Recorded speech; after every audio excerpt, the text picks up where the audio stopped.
조현우 장로님께서 나오셔서 말씀 전하시겠습니다.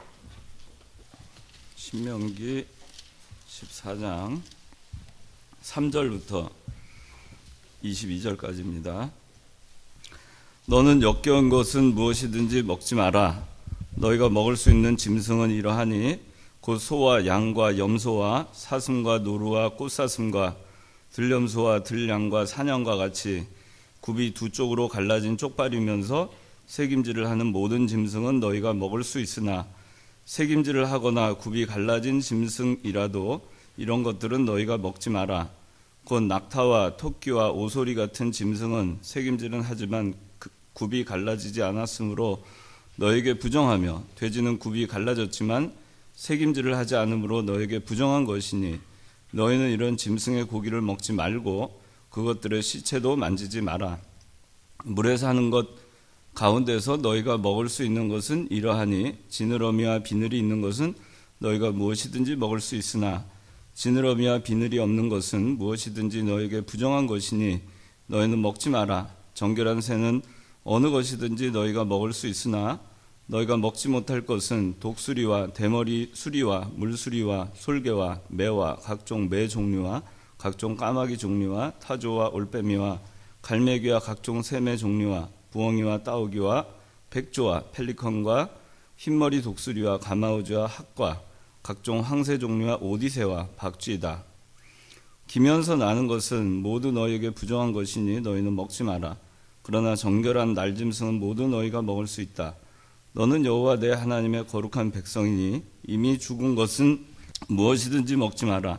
그런 것은 내 성읍 안에 있는 나그네에게 주어서 먹게 하거나 이방 사람에게 팔아라. 너는 새끼 염소를 제 어미의 젖에 삶지 마라. 너는 해마다 씨를 뿌려 밭에서 거두어들인 모든 소출의 11조를 반드시 드려라.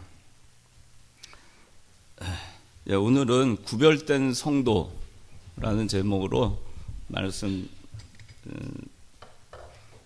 함께 나누도록 하겠습니다. 오늘 이 말씀은 구약성서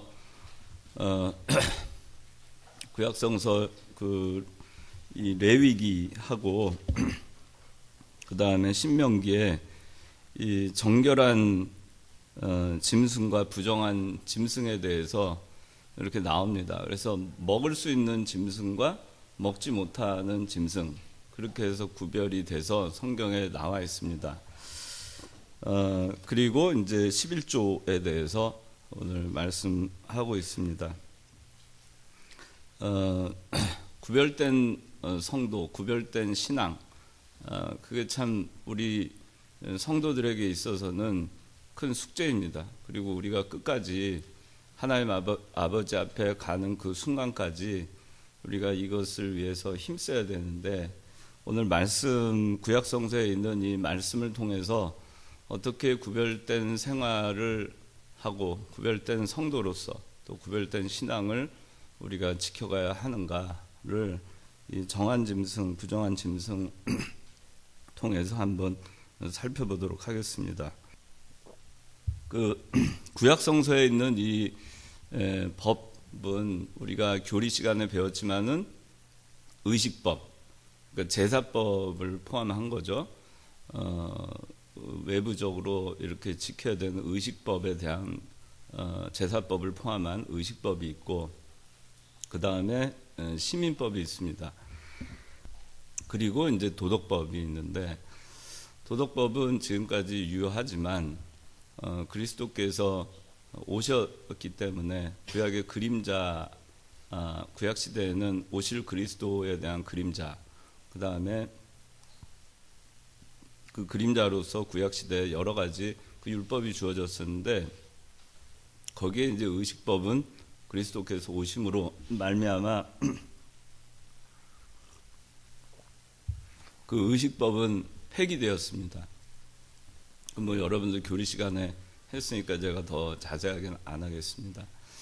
그 다음에 시민법도 폐지되었습니다. 시민법은 이스라엘 백성들에게만 한정된 법이었는데, 그리스도께서 오심으로써 모든 이방에게도 그리스도의 복음이 적용이 되고, 아브라함에게 약속하신 하늘의 별 또 땅의 모래와 같이 내 자손이 이와 같이 많으리라 할 때 그 자손은 예수 그리스도를 말씀하는 것이고 그 자손을 통해서 그 자손이 하늘의 뭇별과 같이 많게 되리라 하신 것은 이방이나 유대인이나 구분 없이 그리스도를 믿는 사람은 복음을 통해서 하나님 아버지의 자손이 된다.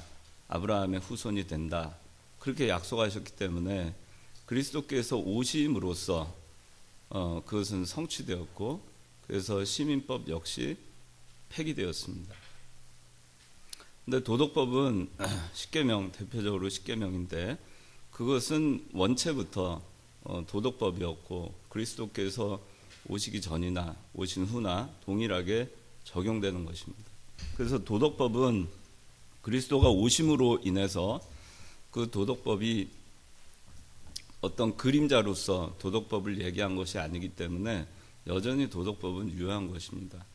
그리고 도덕법은 그리스도가 오심으로써 우리가 여전히 그 도덕법이 우리를 구원에 이르게 하는 율법으로서의 효력은 없으나 그렇죠? 복음으로서만 구원을 받기 때문에 그러나 우리가 구원받은 백성으로서 여전히 도덕법을 지킴으로써 구원을 이루어 나가고 자라나는 그런 것으로서 우리 도덕법을 지키는 것입니다. 그런데 이제 오늘 나와 있는 이 말씀들도 의식법에 해당합니다. 의식법에 해당하기 때문에 이것은 폐기되었습니다.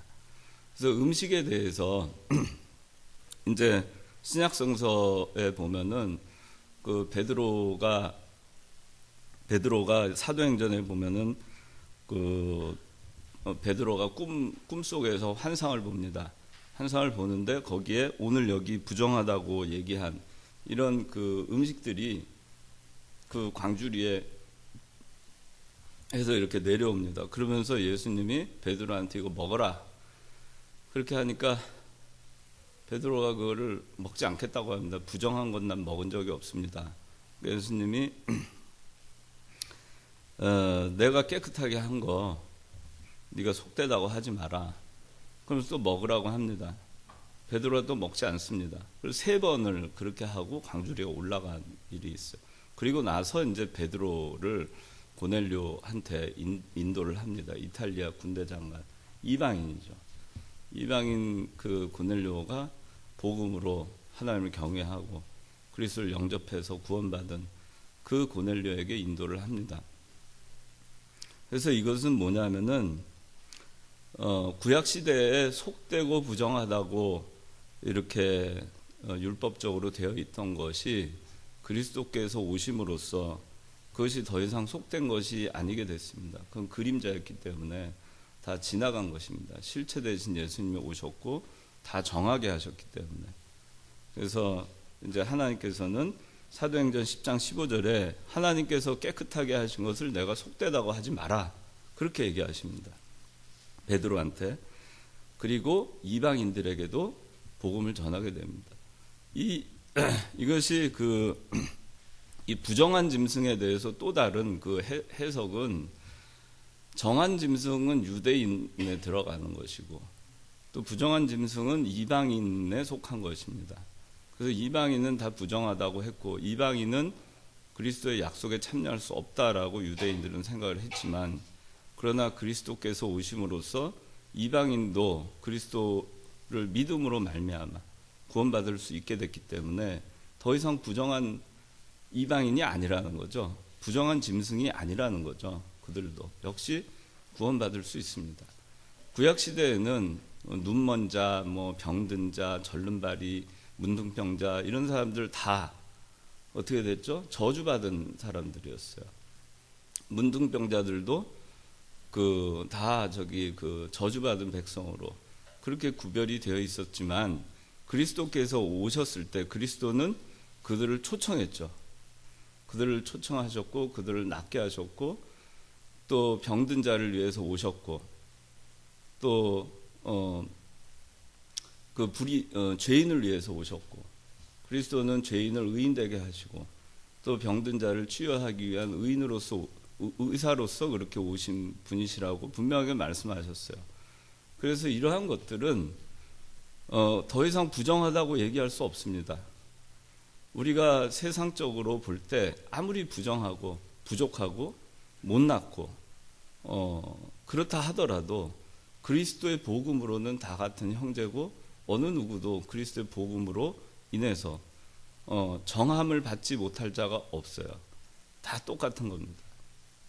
그래서 또 초대 예수님께서 비유로 말씀하시기를 잔치를 차려놓고 초대를 하죠. 근데 유대인들은 나는 장가 갔으니까 못 옵니다. 또 나는 소를 샀으니까 못 옵니다. 또 나는 밭을 샀기 때문에 못 옵니다. 잔치에 오지 않았죠. 그래서 예수님께서 그 비유를 통해서 말씀하시기를 종들한테 거리에 나가서 헐벗고 굶주린 자들, 또 병들고 가난한 자들, 또 절른 발이 눈먼 자들, 그런 자들을 데려다가 채워넣으라 그렇게 얘기합니다. 그들을 가지고 그들이 다 와서 잔치에 참여합니다. 그것이 뭐냐면은 더 이상 부정한 짐승은 없다는 겁니다. 이제 부정하지 않다는 것입니다. 그럼 오늘 여기서 지금 말씀하시는 거는 우리가 이제 율법적으로 그러면 오늘 이제 신약 시대에도 이런 거 부정한 짐승 먹지 말아야 되냐? 그게 아니라는 거죠. 제가 지금 그것 때문에 설명을 한 거예요, 여러분들한테. 그래서 로마서 7장 6절에는 지금 우리는 우리를 얽매였던 것에 대하여 죽었으므로 의식의 문자에 낡은 것으로 섬기지 않는다. 그렇게 말씀하고 있습니다. 의식의 문자에 낡은 것으로 섬기지 않아요. 우리 지금은 복음으로 섬기는 것입니다. 골로새서 2장 14절에서 16절까지는 구약 시대에 있는 빈 문서를 그리스도의 십자가로 도말했다. 그렇게 말씀하고 있습니다. 그러면서 먹는 것과 마시는 것으로 더 이상 편론하지 마라. 그렇게 말씀하고 있어요. 그래서 구약의 그림자였던 이 의식은 폐허진 것입니다. 그래서 이 구약의 이러한 그 음식에 대한 거는 지금은 적용되지 않는 거예요. 지금은 이 부정하다고 얘기할 수 없는 것입니다. 그렇지만은 이제 딱 하나, 우리가 사도행전 15장 29절 한번 다 찾아보세요. 사도행전 15장 29절. 자, 다 같이 봉독합시다. 시작. 곧 우상의 제물과 피와 목매어 죽인 것과 음행을 멀리하라는 것이다. 만일 너희가 이것들을 스스로 삼가면 잘 될 것이다. 평안하기를 원한다. 자, 이것이 뭐냐 하면은 초대교회 때 그리스도께서 부활 승천하신 다음에 얼마 후에 예루살렘에서 공의회가 모였습니다. 그래서 공의회에서 결정된 사항입니다. 우상의 제물과 피와 목매어 죽인 것을 먹지 마라. 우상의 제물, 피, 목매어 죽인 것.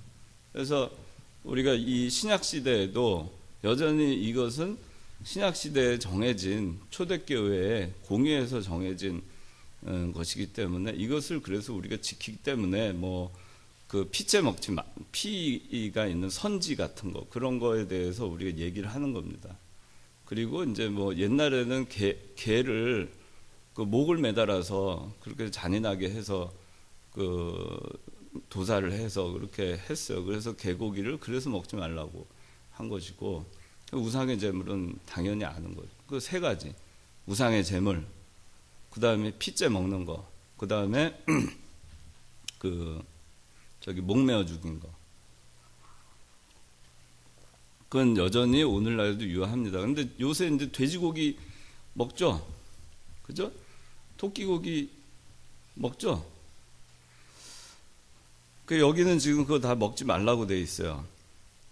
근데 이제는 이제 그런 것들은 다 먹어도 된다는 것입니다. 그러니까 여러분들이 이 부분에 대해서 헷갈리지 않으시기를 바라요. 구약에 있는 이 말씀과 신약 시대에 있는 이 사도행전에 있는 이 말씀과 여러분들이 혼동을 하지 말고 정확하게 알아야지 이 성경에 있는 말씀의 의미를 정확하게 이해할 수가 있는 거예요. 미리미 알았어? 그래.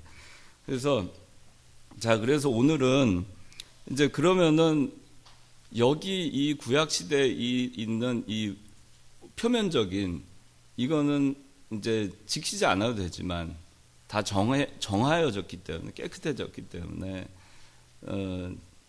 이거 먹지 말라는 거를 지금도 먹지 않고 이렇게 하지 않아도 되지만 그러나 여전히 이 말씀에 담겨 있는 영적인 의미는 여전히 유효한 것입니다.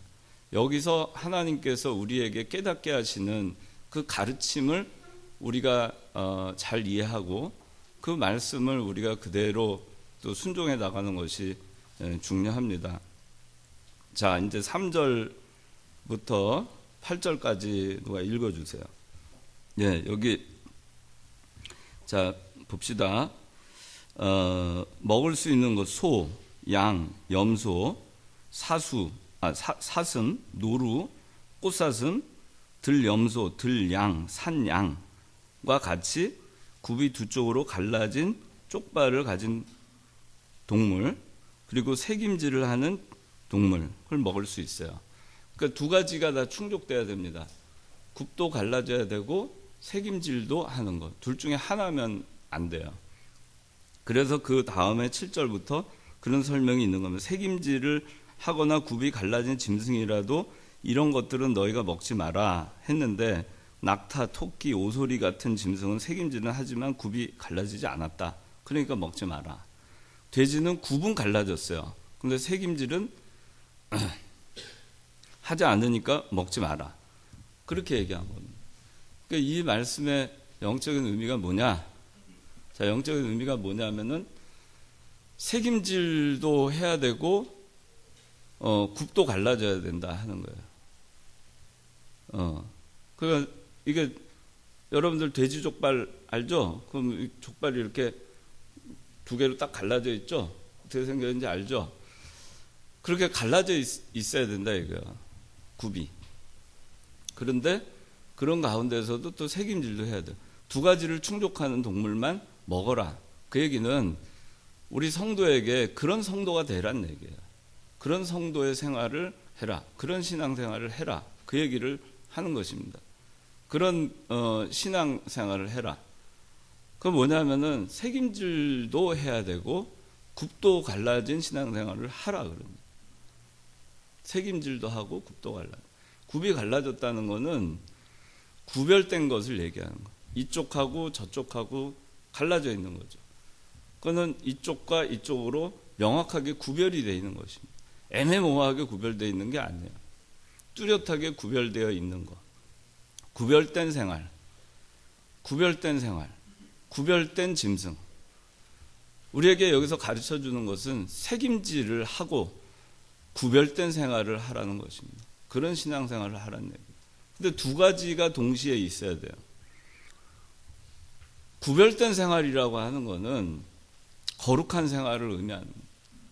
하나님의 백성으로서 성도로서의 삶이 어떤 것이고 성도가 아닌 사람으로서의 삶은 어떤 것이다. 영적인 삶은 무엇이고 육적인 삶은 무엇이다. 하나님의 영광을 위해서 사는 것과 내 육신의 욕심을 위해서 사는 것과 그 구별이 돼야 되는 거죠. 인본주의와 신본주의가 구별이 돼야 되고 하늘의 일과 땅의 일이 구별이 돼야 되고 마귀의 역사와 하나님의 역사가 뚜렷하게 구별이 돼야 되고 그렇죠? 또 진리와 비진리가 뚜렷하게 구별이 돼야 되고 옳은 거 성경에 옳다 아니다 하라 그랬잖아요. 그 옳은 것과 그른 것이 구별이 돼야 돼요. 구별된 생활을 해야 돼요. 구별된 생활. 공과 사를 구별할 수 있어야 돼요. 교회 일과 세상 일을 구별할 수 있어야 돼요. 근데 이거를 구별을 하려면 뭘 알아야 되겠죠. 그러니까 새김질을 해야 돼요. 말씀을 책임질을 해야 진리와 비진리를 뚜렷하게 구별할 수 있어요. 말씀에 책임질이 없는 사람이 이걸 정확하게 구별을 못합니다. 신앙의 초보가 그 성경 말씀을 듣고도 분명하게 깨닫지 못하는 경우가 많이 있죠. 어느 것이 옳은지 어느 것이 그른지 잘 구별 못하는 경우가 많죠. 그러다 보니까 미혹되죠. 또 이단에 빠지기도 하죠. 잘못된 신앙에 빠지기도 하고, 같은 교회라 하더라도 세속주의에 빠져있는 교회 가기도 하고, 인본주의에 속한 교회 가기도 하고, 물질주의와 교권주의, 그런 기업적으로 하는 그런 교회를 좋아하기도 해요. 내 육신의 즐거운 그런 교회를 좋아하기도 해요. 그런데 그거를 어떻게 구별할 수 있느냐? 구별된 생활을 하려면 잘 알아야 돼요. 잘 알려면 어떻게 해야 되냐? 되새김질을 잘해야 돼요. 옳다, 옳다, 아니다, 아니다. 그러라 그랬잖아요. 근데 뭐가 옳은지 뭐가 그른지를 알아야지 옳다 얘기할 수 있고 아니다 얘기할 수 있어요. 그렇죠. 그런데 옳다, 옳은 걸 옳다 하고 아닌 걸 아니다라고 얘기할 때 그거를 명확하게 진리다 비진리다를 알면서도 그 얘기를 하지 않는 거는 신앙 양심 바로 쓰지 않는 거예요. 그런데 옳은 거냐 그른 거냐를 구분하기 위해서는 정확하게 알아야 돼요. 알려면 어떻게 되느냐? 되새김질을 해야 돼요. 말씀에 대한 말씀을 첫째 듣고, 자꾸 말씀을 듣고, 그 다음에 말씀을 자꾸 읽고 또 읽고, 그리고 기도하는 거예요. 묵상하고. 그렇게 하면 말씀을 읽고 또 읽고 또 읽고, 그것이 되새김질하는 거예요. 그 다음에 읽은 말씀을 기도하고, 말씀에 입각해서 그래서 기도하고, 또 말씀의 뜻을 자기한테 적용하기 위해서 또 기도하고, 그 말씀대로 자기가 살지 못한 거에 대해서 회개하고, 자기가 만들어지지 못한 거에 대해서 회개하고 고쳐나가고, 오늘 하나 고쳐나가고 또 되새김질해서 그 다음에 2개 고쳐나가고 또 되새김질해서 3개 고쳐나가고, 그렇게 해서 책임질을 하고 해서 완전히 자기 것으로 만드는 거예요. 그게 되새김질을 하는 거예요. 되새김질을 하는 신앙을 가져야만이 구별된 신앙생활을 명확하게 할 수 있는 거예요. 그런데 되새김질을 하지 않고 구별된 신앙생활을 잘못하게 되면 잘못된 데 빠질 수가 있어요. 옳지 않은 것을 옳다라고 생각하고 갈 수 있고, 구별된 생활을 하라고 하니까 사적인 것을 공적인 거라고 생각하고 갈 수 있고, 불의를 의라고 생각하고 행동할 수 있어요. 그러니까 이거를 여러분들이 이 책임질을 하는 거, 그래야지 제대로 구별된 거룩한 생활을 할 수 있다는 것을 알고 되새김질을 하는 생활을 해야 됩니다. 이 소를 보면은 소가 위가 몇 개 있지? 2개. 철이. 소가 몇 개? 4개. 4개 있어요. 4개. 소는 위가 4개 있어요. 근데 4개 있는데, 그 중에 첫 번째, 두 번째 위는 첫 번째 위에 위가 굉장히 커요. 그래서 위에 그 풀을 갖다가 저장을 합니다. 그 먹고 저장해 놨다가 두 번째 위에도 저장해 놨다가, 그 다음에 이거를 이제 다시 입으로 쭉 올려가지고, 그래서 입으로 이제 잘근 또 씹어요. 그런 다음에 다시 삼켜요. 그래서 3번째 위, 4번째 위로 해서 소화를 하는 겁니다. 소가 왜 그렇게 하냐면은, 보통 초식 동물들은 그 약자기 때문에 그 먹이 사슬에서, 그러니까 이제 일단은 그 먹을 것이 있을 때 빨리 먹어놔야 돼. 빨리 하여튼간 최대한 먹어서 저장을 해놓고, 그리고 이제 이 뭐 사자나 뭐나 이렇게 공격할 수 있으니까 먹을 거 있을 때 빨리 뜯어서 그때 저장하고, 그리고 안전한 곳에 있을 때 거기서 이제 쉬면서 다시 올려서 씹고, 그렇게 해서 다시 내리고, 그래 되새김질을 하는 거예요. 그렇게 해서 자기 것으로 만드는 겁니다.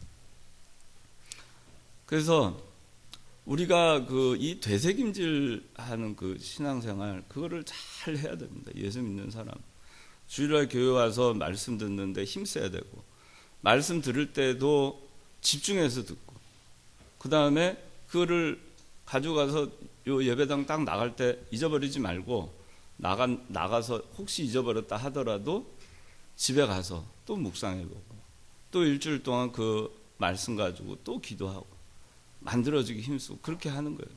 오늘 11시 예배 때 수고하고 무거운 짐진 자들아 내게로 오라 내가 널 쉬게 하리라.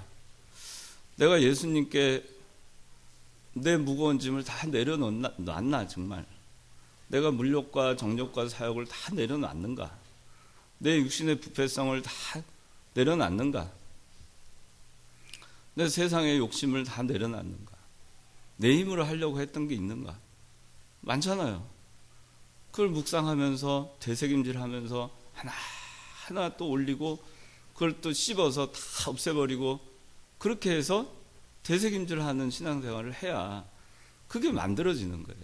그런데 백날 우리가 말씀을 들어도 되새김질을 하지 않으면은 성장하지 않아요. 계속 자라나고 소가 그걸 되새김질을 해야 그게 저 영양소가 돼서 단백질로 바뀌고 지방으로 바뀌고 살이 찌잖아요. 자라나고. 그런데 그거를 우리가 안 하면은 그 자라날 수가 없어요. 영양실조에 걸립니다.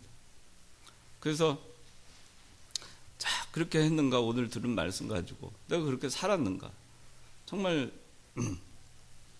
내가 온유하고 겸손하게 살았는가 또 그리스도의 그 온유와 겸손한 그 성품을 배웠는가 그리스도께서 주시는 그 멍에를 내가 메었는가 내 멍에는 그냥 다 벗어버리고 그리스도께서 주시는 그 평안의 멍에 말씀 순종 내가 했는가 그냥 순종하고 멍에 이렇게 그 뒤에다가 이렇게 멍에 매면은 멍에가 이렇게 하는 대로 그냥 가는 거잖아요. 소 멍에 이렇게 메어놓고 그 멍에로 가리키는 대로 소가 가잖아요. 그렇죠? 자기 마음대로 갈 수가 없잖아요. 가래는 멍에가 이렇게 주인이 하라는 대로 소가 가게 돼 있잖아요. 멍에를 매놓으면. 그 내가 순종을 했는가? 그 멍에를 맸는데 내가 그거를 하나님 예수님의 말씀으로 멍에를 메우고 그러고 순종해야 되는데 멍에는 하나님은 예수님 이렇게 가라는데 나 이쪽으로 가면 얼마나 힘들겠어요. 그러니까 가라는 대로 가면 되는 거예요. 그 이 목사님 그렇잖아요. 뭐 하면은 워 하면 뭐죠? 도치 그러면 돌고 원아 하여튼 그러면 왼쪽 오른쪽 이렇게 한다 그러잖아요. 하라는 대로 하면은 그냥 아주 쉬워요. 그러니까 우리가 말씀을 한번 들으면은 내가 정말 그렇게 살고 있는가 또 되짚어보고 그렇게 하면서 하나를 쳐서 복종시키고 둘을 쳐서 복종시키고 셋을 쳐서 그렇게 해서 하나하나 내가 말씀대로 만들어져 나가는 거 무선이 그지? 그게 뭐야? 그렇게 하는 게 그렇지 그게 되새김질이야. 그렇게 되새김질을 해야 정확하게 구별된 생활을 할 수 있는 거예요. 진리와 비진리가 뭔지 정확하게. 그러니까 건성건성 우리가 신앙생활을 하면 안 돼요. 음식도 건성건성 먹어가지고 제도 소화가 되겠어요? 그러니까 되새김질하는. 그래서 이병기 목사님도 보면은 매일 새벽에 새벽 예배를 마치고 매일 봉원산에 가셔서 11시까지 기도를 하셨어요. 평생 그렇게 기도하셨어요. 그 다음에 사경회를 한다 그러면은 사경회 하시기 전에 한 달 전부터 기도하시고 일주일 전에는 아예 짐 싸가지고 산에 가셔가지고 천막 치고 거기서 기도하시면서 준비하셨어요. 그렇게 말씀을 되새김질을 하니까 하나님 나라에 가까워질 수 있잖아요. 그만큼 자라날 수 있잖아요. 그만큼 만들어질 수 있잖아요. 그리고 또 그 영의 양식을 줄 수 있잖아요. 그러니까 우리가 목사님들도 되새김질하는 생활을 해야 되지만 성도도 되새김질하는 생활을 해야 돼요. 그래야 구별된 신앙을 가질 수 있어요. 정확하게 구별된 신앙. 진리와 비진리를 구분하고 옳은 것과 그런 것을 명확하게 구분할 수 있는 그런 신앙생활, 그런 걸 해야 됩니다. 여기서 좀 우리 믿는 사람들은 잘 구분을 할 줄 알아야 돼요. 뚜렷하게 모든 것을 할 때 매사에 명확하게 구분할 줄 알아요. 이쪽과 저쪽의 양쪽에다가 양다리를 걸치면서 엉거주춤하면서 주저주저하면서 그렇게 신앙생활하면 안 돼요. 깔끔해야 돼요. 또 중간에 서면 안 돼요. 이 목사님이 늘 말씀하시는 거는 반드시 의의 편에 서라, 진리 편에 서라, 그렇게 말씀하셨어요. 성경에도 그래요. 옳다 옳다 아니다 아니다. 근데 옳다 아니다 둘만 있는 것이지 중립은 없어요, 말씀에는.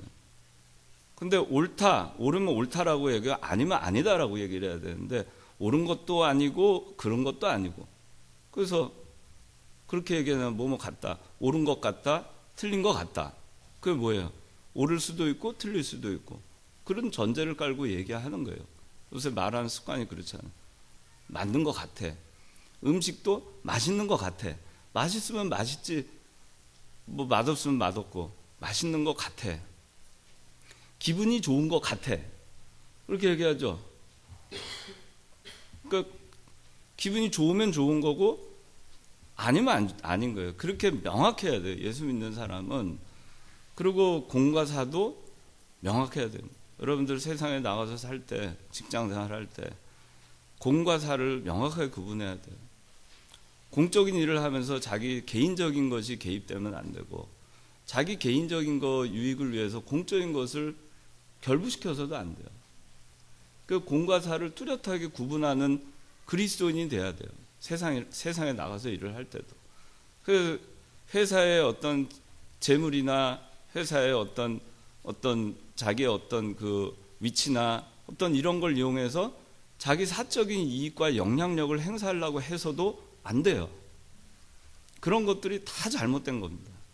그 요새 사회에서 김영란법이라고 그 부정청탁 및 금품수수에 관한 법이 발효가 됐는데, 좀 뭐 과도하다고 하는 것도 있지만은 깨끗하게 우리가 살아야 돼요. 법이 있거나 없거나. 법이 없어도 거기에 준하게 우리가 살면은 그런 거에 걸릴 게 없죠. 그래서 깨끗하게 사는 거, 깔끔하게 구분하고 사는 거, 그렇게 해야 돼요. 그 다음에 우리가 이 교회 생활할 때도 마찬가지예요. 명확하게 구별된 생활을 해야 되는데, 교회 생활할 때도 우리가 그런 게 있어요. 교회의 그 교회 것과 내 개인 것, 그걸 명확하게 구분해야 됩니다. 근데 교회에서 우리가 이 교회는 사랑을 해야 되고 베풀어야 되고, 뭐 교회는 구제를 해야 되고, 이러다 보니까 그것을 오히려 당연한 것처럼 생각하는 사람들이 많아요, 오늘날에는. 그러니까 당연히 베풀어 줘야 되는 거니까 내가 교회 거 이것 좀 써도 된다, 교회 거 가지고 뭐 이용해도 된다. 그거는 잘못된 생각이에요. 교회에서 어떤 결정을 해서 그걸 구제를 하고 이런 것이 아니라면, 자기가 내가 우리 교인이니까 교회 거 이거 뭐 마음대로 써도 된다, 그렇게 생각을 하고 하면 안 돼요. 교회 비품이라든가 교회 물건이라든가 교회의 어떤 소모품이라든가 이런 거 자기 사적인 걸로 쓰는 거가 습관화되면 안 돼요. 뭐 부득이하게 어떻게 해서 뭐 그렇게 하는 경우 혹 있을 수 있지만, 근데 여러분들이 그걸 당연시하면 안 되는 겁니다. 교회에서 내가 교인이고 내가 헌금했으니까 이 정도는 써도 되지 않냐, 그런 사고방식 자체가 잘못된 거예요. 그건 내게 아니에요. 내 손을 한번 떠났으면 하나님께 바쳐진 것이고, 그것은 공적인 구원 운동을 위해서 사용되는 것이에요. 그래서 우리 교회, 제가 보니까 교회 차량 같은 것도 보면은 차를 자기 임의로 그냥 막 쓰는 사람들이 있어요. 근데 요새는 많이 없어졌어요. 내가 교회를 위해서 수고하고 봉사하니까 내가 뭐 이 정도는 교회 뭐 차 좀 빌려다가 써도 되지 않겠냐. 그 사적인 목적으로 이사하는데 교회 차 빌려다가 쓰고, 그것도 뭐 허락을 받지도 않고 그냥 임의로 갖다가 쓰는 거예요. 그러다 그 차 또 파손하고 뭐 기름 쓰고 자기가 채워넣는 것도 아니고. 사고 나가지고 또 보험료 올라가고 그런 일이 비일비재해요. 또 이전에는 교회차를 밤이면은 교회차를 끌고 나가요. 무단으로 끌고 나가서 저기 데이트 하느라고 끌고 나가고 또 교회 갖다 놓으려고 과속을 해가지고 신호 위반을 해가지고 딱지를 띄고 그런 일들이 있었어요, 우리 교회에. 근데 그것이 옳으냐? 여러분들이 거기에 대해서 옳다 이런 마음이 들면 뭐 그거 그럴 수 있지라는 마음이 들면은 여러분들은 말씀에 대한 책임질을 제대로 못한 거예요. 책임질을 제대로 했으면은 투명하고 명백하게 내가 이거는 이게 옳은 일인가 그런 일인가 이것은 옳은 것인가 그런 것인가를 구별할 수 있어요. 근데 그런 거에 대한 구별이 아주 애매모호한 사람들이 있어요. 그래서 그렇게 되면 안 됩니다. 그 이전에 제가 여기 그 유아실하고 여기도 제가 허락받고 사용하라고 했어요. 여기 와서 이렇게 그냥 숙식을 하거나 이렇게 못하게 했습니다. 그 왜 그랬냐면은 어떤 사정이 정말 부득이한 사정이 있어서 그런 경우는 교회가 그걸 허용해서 할 수 있어요. 그런데 그것이 그냥 습관적이 되고 당연시 되면 안 된다는 거예요. 내가 교회에서 수고하고 이렇게 하기 때문에 여기 와서 뭐 자면 어때? 여기 와서 쓰면 어때? 여기 와서 음식 해 먹으면 어때? 그런 생각을 갖는 거가 여러분들이 옳은가? 그걸 생각을 해봐야 됩니다. 그래서 이거를 어떤 우리가 저 예수 믿는 사람은 자기가 하는 어떤 봉사나 자기가 교회 일을 하거나 세상에 나가서 무엇을 하거나 자기가 어떤 것에 대해서 누구한테 뭔가 선의를 베풀었다 하더라도 그거에 대해서 대가를 바라는 것 자체가 아주 잘못된 거예요. 대가를 바람으로써 기대를 하게 되고 그것 때문에 부정한 일이 벌어지는 거예요. 내가 뭘 해줬는데 너 뭐 해줘야지. 교회한테 내가 뭘 했는데 교회는 나한테 뭐 해줘야지. 회사한테 내가 뭐 했는데 너 해줘야지. 공무원한테 뭐 해줬는데 너 나한테 뭐 해줘야지. 대가를 바라면 안 돼요. 항상 우리 믿는 사람은 내 손을 떠났으면은 그거는 떠난 거예요. 돈도 내 손을 떠났으면은 잊어버리세요. 내가 뭘 했으니까 난 얼마짜리 했는데 쟤는 내 생일 때 뭐 요거밖에 그렇게 하기 시작하면은 사는 것 자체가 얼마나 피곤해요. 그래서 우리가 이 구별된 생활을 명확하게 해야 됩니다. 개인 거, 교회 거, 공과 사, 진리와 비진리, 옳은 거, 그른 거, 마귀 역사, 하나님 역사, 또 영에 속한 생활, 육에 속한 생활, 영의 운동, 또 육의 운동, 그걸 여러분들이 잘 구별해서 그렇게 신앙생활을 해야 됩니다. 여기 9절부터 10절 읽어주세요. 예, 여기는 그 물에 사는 거에 대해서 나왔는데, 자 여기 보니까 두 가지가 나와 있어요. 비늘이 있어야 되고 지느러미가 있는 거를 먹어라 그래서 그렇지 않은 거 먹지 마라. 그러니까 옛날에는 구약 시대는 뭐 뱀장어, 풍천장어. 자 그 다음에 그 미꾸라지, 추어탕, 미꾸라지. 그 비늘이 없어요. 그죠? 그 옛날에 다 그런 거 못 먹었어요. 그 요새 먹어도 돼요. 추어탕도 먹어도 되고, 뱀장어도 먹어도 되고. 근데 여기서 말씀하는 그 의미는 뭐냐면은, 이 비늘이 있는 그 물고기를 먹으라는 거 영적 의미는 우리가 이 물고기의 비늘하고 그 다음에 지느러미를 잘 생각을 해보세요. 붕어나 잉어를 생각을 해보세요. 그럼 비늘이 있고 지느러미가 있죠. 지느러미 보면 꼬리 지느러미 있고, 그죠? 이것도 둘 다 있어야 돼요. 비늘도 있고 지느러미도 있어야 돼요. 근데 비늘은 있는데 지느러미가 없다. 또 지느러미는 있는데 비늘이 없다. 그러면 안 돼요. 뱀장어 지느러미 있지만 비늘이 없죠. 그렇죠? 그 다음에 그 미꾸라지도 지느러미 있지만 비늘이 없어요. 근데 비늘은 그 물고기를 보호해주는 갑옷과 같은 거예요. 우리로 치면 옷과 같은 거예요. 우리 몸의 피부를 보호해주는 옷과 같은 거예요. 그 역할을 합니다. 그래서 비늘은 갑옷과 같고 이 영적인 의미는 빛의 갑옷, 또 에베소서 6장 11절에 말씀하는 의의 전신갑주를 입어라 그랬어요. 전신갑주를 입어라. 그래서 말씀으로 무장된 이 전신갑주와 같은 것을 의미하는 것입니다. 그래서 우리 성도는 말씀으로 무장한 그런 사람이 돼야 된다 하는 거예요. 그 다음에 지느러미는 뭐냐? 지느러미는 뭐냐 하면은, 지느러미가 꼬리 지느러미 있고 등 지느러미, 배 지느러미, 또 옆에 이 지느러미 있잖아요. 그 지느러미가 하는 게 물고기가 말이에요. 그 지느러미가 없다고 생각을 해보세요. 지느러미가. 그 꼬리 지느러미는 있는데 양쪽 옆에 지느러미가 없어요. 그러면 물고기가 균형을 유지할 수 있을까? 밸런스를, 안정을 유지할 수가 없어요. 양쪽으로 해서 균형을 유지합니다. 그게 없으면 그냥 돌아버려요. 휙휙. 물결 따라, 바람 따라 말하자면 흔들리는 그렇게 되는 거죠. 이 균형을 잡아주고, 그 꼬리 지느러미는 추진력을 줍니다. 그리고 등 지느러미는 그 방향성을 유지를 시켜줘요.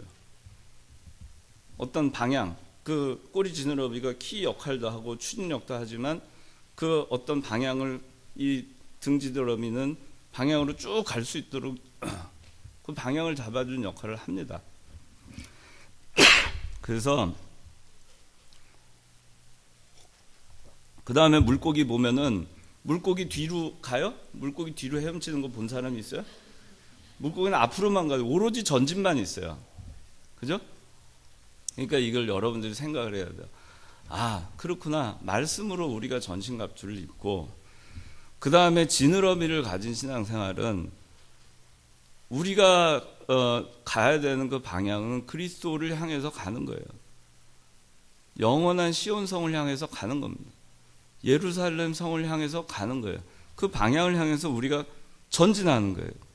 히브리서 10장 39절에는 우리는 뒤로 물러나서 멸망에 이를 자들이 아니라 영혼의 구원에 이르는 믿음을 가진 자들이다. 그렇게 말씀하고 있어요. 뒤로 물러남이 없어요. 예수 믿는 사람은 오로지 전진만 있는 겁니다. 계속해서 천국을 침노하는 거예요. 계속해서 앞으로 나가는 거예요. 계속해서 건설해 나가는 거예요. 계속해서 구원을 이루어 나가는 거예요. 그렇게 해서 가는 겁니다. 그 다음에 이제 여러분들이 그 신앙생활을 할 때 앞으로 나아가는 생활, 전진하는 생활, 방향성을 잊지 말아야 되고, 파도가 치고 물결이 거세도 신앙의 균형을 잃지 말고, 그렇게 해서 말씀으로 전신갑주를 입고 전진하는 신앙생활을 하는 그런 성도가 되라 하는 겁니다. 이 말씀이. 그 다음에 11절부터 21절까지. 예. 여기는 이제 새에 대해서 나옵니다. 여기 지금 있는 이 새들은 맹금류에 해당하죠. 그 다음에 그 수변 그 새들, 그러니까 물을 끼고 사는 그런 새들입니다. 근데 공통점이 뭐냐면은 남을 공격을 해서 육식성이에요. 초식성이 아니고. 그래서 말하자면은 남을 잡아먹거나 또 썩은 시체를 파먹거나 아니면은 다른 그 물고기들을 해치거나 그렇게 하면서 살거나 또는 어둠 가운데 활동을 하는 그런 새들을 여기 다 모아놓은 것입니다. 이런 성도가 되지 말라는 거예요. 낮에와 같이 단정히 행하고 빛 가운데 행하는 그런 성도가 돼야지, 어둠 속에 다니면서 어둠 속에서 박쥐와 같이 남을 잡아먹고 해치고, 올빼미, 부엉이, 그다음 까마귀 보면은 썩은 거 파먹고, 독수리, 매 이런 것들 보면은 다른 야생 동물들을 잡아먹으면서 자기 그 생존을 하는 것입니다.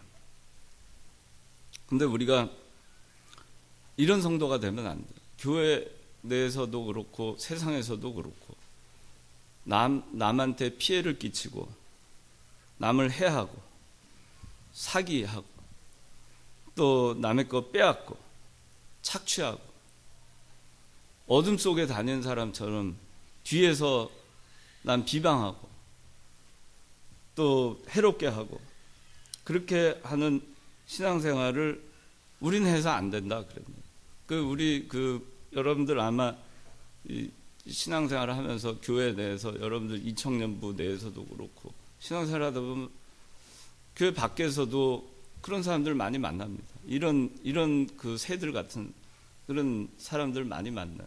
가만히 있는데 와서 쪼고 가만히 있는데 와서 잡아먹으려고 가만히 있는데 낚아채려고 하고 아무 피해를 끼치지 않았는데 나를 해하고 잡아먹고 시기하고 질투하고 빼앗고 착취하고 그런 사람들 많이 봅니다. 우리가 그런 사람들 닮아서는 안 돼요. 그런 거 흉내를 내서도 안 됩니다. 교회 내에서도 마찬가지예요. 교회 내에서도 이와 같은 성도들이 있습니다. 여러분들 신앙생활을 할 때 교회 내에서 여러분들이 바르게 신앙생활을 하는데 그렇게 아마 좀 어려움을 겪는 경우도 있을 수 있어요. 근데 하나님께서 이런 거 옳다고 하지 않습니다. 그래서 제가 이제 교회 일을 하다 보면은 여러분들도 이제 이제 더 이제 아마 그 장년부가 되고 그러면 더 이제 깊이 교회 일에 관심을 갖겠지만은 교회 일이라는 것이 보면은 이 성도들에게 관련된 일들이 많이 있어요. 어떤 결정을 내리다 보면은 왜 그런 결정을 내렸는가에 대해서 교인들한테 일일이 설명을 해주기 어려울 때가 있어요. 왜 그 원인이 뭐고 그걸 얘기하기 어려운 경우가 있어요. 왜 어떤 결정을 했는가 얘기하기 어려운 경우가 있어요.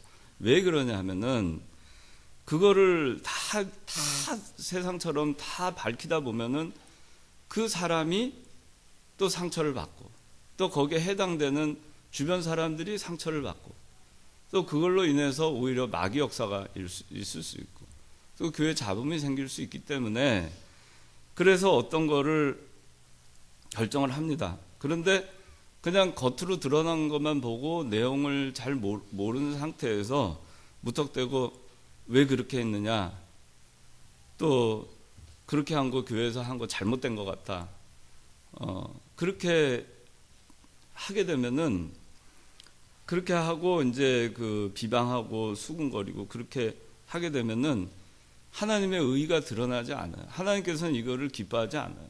근데 거기에는 다 원인이 있고 또 숨어 있고 또 알지 못하는 공개 못할 그런 일들이 있어요. 그런데 그거를 교회에서 다 얘기할 수가 없어요. 한 어떤 성도 그 해당자한테는 또 큰 상처가 될 수 있고 그렇기 때문에 그래서 그걸 못합니다. 교회는 어떤 예를 들어서 징계를 하면은 징계를 하지만 또 같이 함께 그 사람이 징계의 목적이 그 사람이 잘못되기 원하는 게 아니고 바로 서서 사랑 안에서 더 잘하는 바로 되기를 위해서 하는 거거든요. 그런데 누구 어떤 사람 징계한 거를 다 공개를 하고 왜 징계를 했는지 다 얘기하고 속속들이 다 얘기하고 그러면 그 사람이 교회 생활을 못합니다. 그래서 그거를 다 얘기 못할 때 근데 겉으로 드러난 거 가지고 교회가 참 사랑이 없다. 어떻게 참 그럴 수 있느냐. 뭐 왜 그렇게 했느냐. 그걸 표면적인 것만 가지고 그렇게 트집을 잡고 하게 되면은 하나님의 일을 제대로 할 수가 없어요.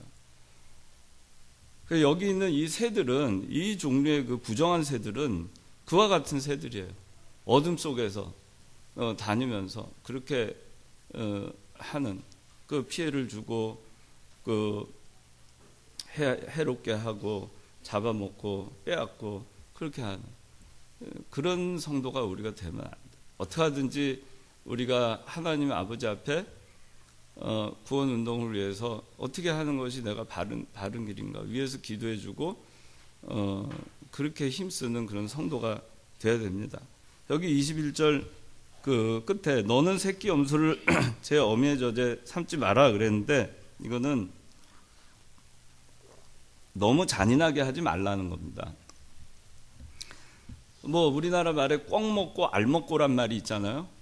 꿩도 먹고 그 새끼 알도 다 먹어 치워버리면은 그 무슨 소망이 있겠어요. 그 알은 먹어도 꿩은 놔둬야지 또 알을 낳아서 희망도 있고 소망도 있고 앞길이 그래도 있을 거 아니겠어요? 그런데 아예 그냥 말살해 버리는 거예요. 그냥. 그래서 세상에서 여러분들 그리스도인들이 사회생활을 할 때도 잔인하게 하면 안 됩니다. 배려를 하고 누가 어떤 일을 할 때 상처받게 하고 그렇게 하지 않도록 여러분들이 힘을 써야 돼요. 새끼 양을 새끼 염소를 먹을 수 있지만 그것이 뭐 잘못된 게 아니지만 그거를 굳이 어미의 젖에 삼는 거는 참 잔인한 거죠. 배려가 없는 거고 생각이 없는 거예요. 그래서 여러분들이 교회 생활이든 사회 생활이든 그리스도인으로서는 내가 지금 하는 이것이 올바른 일을 한다고 하더라도 그것을 통해서 누가 상처받는 일이 없는가? 또 그것을 통해서 누가 또 힘들게 되진 않는가? 그런 걸 잘 살피고 그렇게 해서 일 처리를 하라는 것입니다. 그 정당하니까 그냥 막 막무가내로 하고 그냥 자비도 베풀지 않고 배려도 없이 그냥 무도하게 어떤 일을 하는 것은 그건 성경에 어긋난 거예요. 하나님의 가르침하고는 다른 겁니다. 이제 마지막에 22절. 자, 11조를 드리는 것은 구별된 신앙생활의 표현입니다. 오늘 그 구별된 신앙을 얘기하고 있는데 여러분들이 이제 사회생활을 합니다. 사회생활하면 소득이 있을 것입니다. 근데 여러분들이 그 소득 가운데 10분의 1은 하나님께 바치는 겁니다. 근데 여러분들 것이 아니라는 것. 그 모든 만물의 주인은 하나님인 거에 대한 신앙 고백입니다. 구별해서 하나님께 바친다는 것은 나머지 10의 9도 하나님이 주신 것을 인정하는 거예요. 그 신앙을 가져야 돼요. 그렇게 해야 그것이 올바른 것입니다. 그 11조를 저는 그런 생각을 늘 합니다. 저도 어떤 때는 그럴 때가 있었어요. 젊었을 때 하도 생활이 어려워가지고 11조를 하는 거에 대해서 좀 고민을 했었던 때도 있어요. 그러니까 잠깐이었지만 근데 바로 해결을 했습니다. 근데 뭐냐면은 여러분들이 만약에 하나님이 100만 원을 벌게 해주셨어요. 그런데 10분의 1을 띄면 90만 원 가지고 쓰잖아요. 10만 원 바치잖아요. 10만 원도 원래 내 건데 이 생각을 하면은 그게 아까운 생각이 들어요. 그런데 90만 원이나 나를 벌게 해주신 하나님 감사합니다 하면 10만 원이 아깝지 않아요. 그게 내 게 아니에요. 90만 원도 하나님인데 하나님 건데 나한테 주신 거예요. 얼마나 감사해요. 90만 원 벌게 해주신 거. 그런데 100만 원에서 10만 원 띄는 게 아까워서 100만 원을 가지면 그 사람이 그럼 계속 100만 원을 버느냐? 나는 그렇게 생각 안 합니다. 그 사람은 90만 원도 못 버는 인생이 되게 돼 있어요. 그런 사람. 그건 명백하다고 생각을 해요. 그래서 저는 여러분들이 11조를 떼먹지 마셔야 돼요. 이건 구별된 생활의 표현입니다. 내가 구별된 성민이구나. 나의 주인은 하나님이시고 나의 시간의 주인도 하나님이시고 나의 생명의 주인도 하나님이시고 나에게 주신 자도 하나님이시고 거두어 가시는 분도 하나님이시다 하는 것을 인정하는 구별된 신앙의 표현이에요. 그러니까 여러분들이 해야 됩니다. 그리고 쓰다가 남는 걸로 하면 안 돼요. 월급을 딱 받으면 바로 10분의 1은 떼서 바로 교회에다가 해야 됩니다. 그러니까 여러분들이 그걸로 습관해야 돼요. 생활을 해야 돼요. 아르바이트를 해도 자기 소득의 11조를 반드시 하나님께 바치는 신앙생활. 그렇게 할 때 하나님이 복을 주시게 돼 있어요. 그런 정신을 가지고 있는 사람은 하나님이 복을 주지 않아도 세상에서도 이를 정확하고 구별된 생활을 하게 돼 있어요. 내 것과 남의 거를 구별합니다. 회사 것과 내 거를 구별해요. 공과 사를 구별해요. 교회 것과 내 거를 구별을 합니다. 근데 그거를 안 하는 사람이 어떻게 바로 할 수 있겠어요? 근데 그거를 명확하게 하는 사람은 하나님이 복을 안 주신다 하더라도 세상에서 그런 사람은 반듯하게 인정받게 돼 있어요. 그런 철학을 가지고 사는 사람. 여러분들이 그런 정신을 가져야 돼요. 그래서 10분지 1? 그거, 근데 이제 어떤 때 보면은 뭐 선물도 들어오고 뭐 상품권도 있을 수도 있고 뭐 아르바이트 해보니까 뭐 도대체 얼마인지 정확하게 몰라요. 한 101만 원인가 102만 원인가. 그럼 그걸 또 계산을 해가지고 101만 원 차인데 만 원에 대해서 1,000원을 11조를 해야 되나 안 해야 되나 그걸 또 계산해가지고 조금이라도 11조를 정확하게 내려고 그렇게 여러분들 마음을 쓰면 안 돼요. 101만 원인지 102만 원인지 헷갈리면은 102만 원을 기준으로 해서 하면 돼요. 얼마나 편해요. 조금 해놓고 10에 그러니까 1조니까 10%인데 9.99999% 하고 0.00001% 못 해가지고 마음의 양심이 편하겠냔 말이에요. 그냥 10% 이상 하면 편하잖아요. 내가 잘 구분이 안 될 때는 그럼 바치면 돼요. 그럼 얼마나 편해요. 그럼 하나님이 더 주시게 돼 있어요.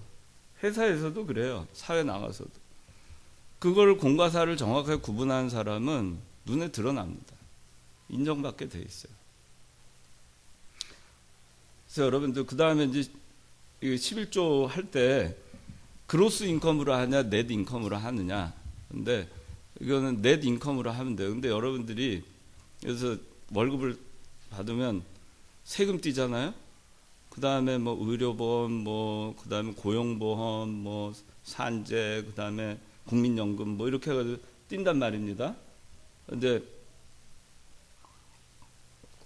그러면 그거 다 띄고 난 다음에 내 손에 들어오는 소득을 바치는 게 아니에요. 그 10분의 1을 하는 게 아니고 세금만 띈 나머지를 가지고 10분의 1을 하는 거예요.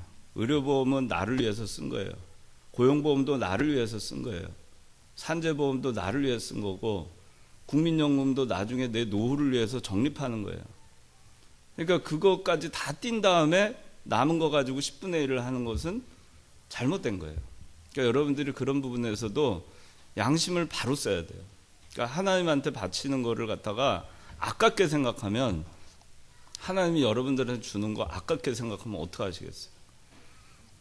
그래서 100만 원을 월급을 받았는데 90만 원 감사하게 생각하는 사람은 하나님이 1,000만 원 월급을 받게 해줘요.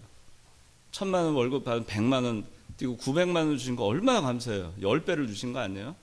근데 그걸 또 100만 원 하는 거 아까워가지고 하면은 900만 원도 안 줘요, 하나님. 그걸 여러분들이 아셔야 돼요. 하여튼간, 자, 오늘 여기까지 하겠습니다. 그래서 여러분들 구별된 생활, 구별된 신앙 가지시기 바랍니다. 기도하겠습니다. 하나님 아버지, 오늘 구별된 신앙에 대해서 저희가 배웠습니다. 오늘 말씀을 통해서 저희가 하나님 말씀 되새김질하고 모든 것을 분명하게 구별하여 저희가 바르게 생활하는 우리 성도가 다 될 수 있도록 하여 주시옵소서. 예수님의 이름으로 기도드리옵나이다. 아멘.